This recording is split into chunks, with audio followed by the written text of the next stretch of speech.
finales de la década de 1920, Estados Unidos vivía un periodo de aparente prosperidad económica conocido como los felices años 20. La economía crecía rápidamente y el mercado de valores se convirtió en el símbolo de ese éxito. Sin embargo, esta bonanza se sustentaba en una burbuja especulativa. Millones de personas invertían en acciones, muchas veces sin conocer los riesgos, utilizando créditos y préstamos para financiar sus compras. Este fenómeno, conocido como compra de acciones al margen, permitió que los precios de las acciones subieran artificialmente, desvinculándose del verdadero valor de las empresas. La burbuja no podía sostenerse para siempre. En octubre de 1929, los primeros signos de inestabilidad comenzaron a aparecer cuando los inversores más grandes empezaron a vender sus acciones, provocando pánico en el mercado. El 24 de octubre, conocido como el Jueves Negro, se registraron ventas masivas, seguidas por caídas aún más dramáticas en los días siguientes. El mercado colapsó el 29 de octubre, el Martes Negro, cuando millones de acciones perdieron su valor de manera devastadora. Este desplome no solo destruyó la riqueza de los inversores, sino que también marcó el inicio de la Gran Depresión, la peor crisis económica del siglo XX. La Gran Depresión de 1929 desencadenó una ola de desempleo masivo que cambió para siempre la estructura económica y social de Estados Unidos. Cuando los bancos colapsaron y las empresas perdieron acceso al crédito, muchas industrias se vieron obligadas a reducir su producción o cerrar por completo. Esto dejó a millones de trabajadores sin empleo casi de la noche a la mañana. Para 1933, el desempleo alcanzó su punto máximo con más del 25% de la fuerza laboral estadounidense sin trabajo, lo que significaba que 1 de cada 4 adultos no tenía ingresos para sostener a sus familias.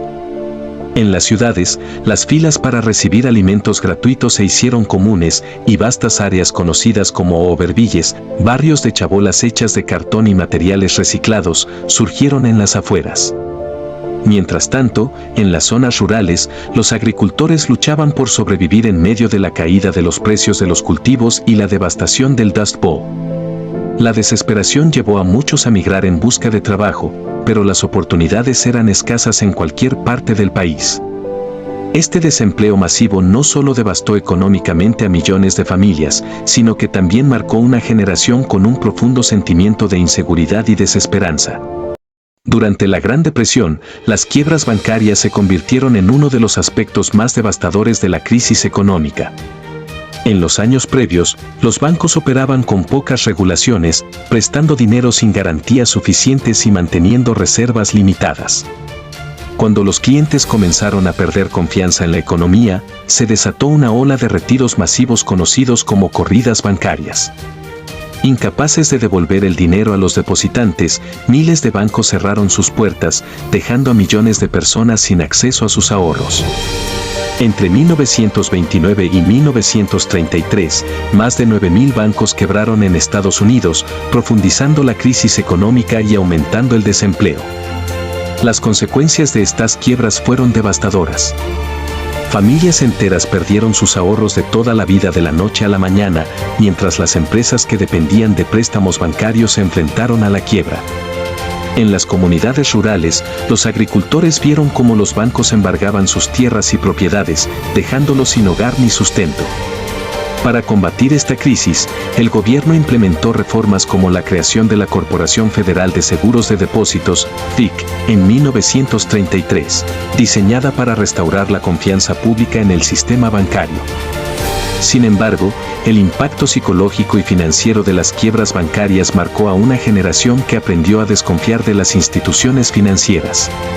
Durante la Gran Depresión, las quiebras bancarias se convirtieron en uno de los aspectos más devastadores de la crisis económica.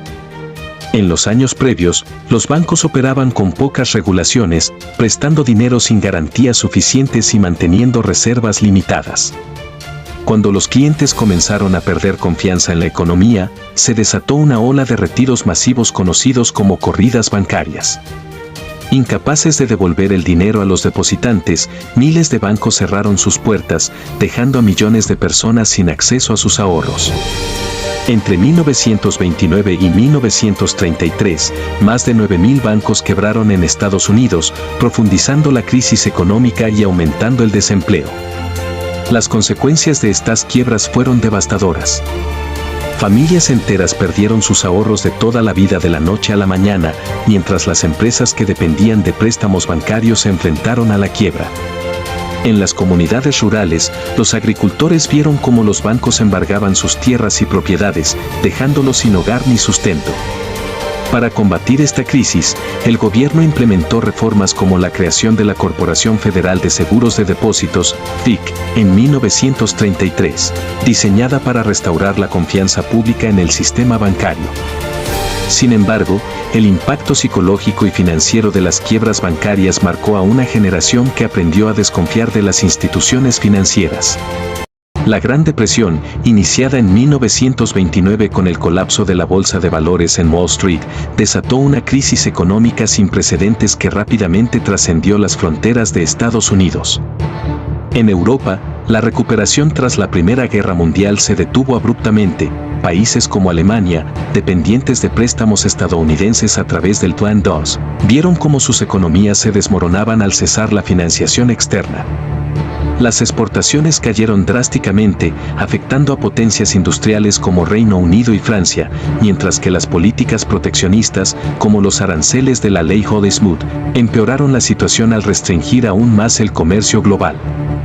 En América Latina, el impacto fue devastador. Las economías basadas en la exportación de materias primas, como el café en Brasil y el cobre en Chile, colapsaron al disminuir la demanda internacional, provocando recesiones y descontento social. En Asia, Japón experimentó una caída en la demanda de seda, su principal exportación, lo que llevó a un aumento de la pobreza rural y fomentó su expansión militarista como salida a la crisis. Mientras tanto, las colonias africanas y del sudeste asiático, dependientes de economías extractivas, enfrentaron el hundimiento de los precios de productos básicos, intensificando las desigualdades y tensiones coloniales. A medida que las economías globales se tambaleaban, los sistemas financieros internacionales se fracturaron. El patrón oro fue abandonado por muchas naciones en un intento desesperado por recuperar la estabilidad.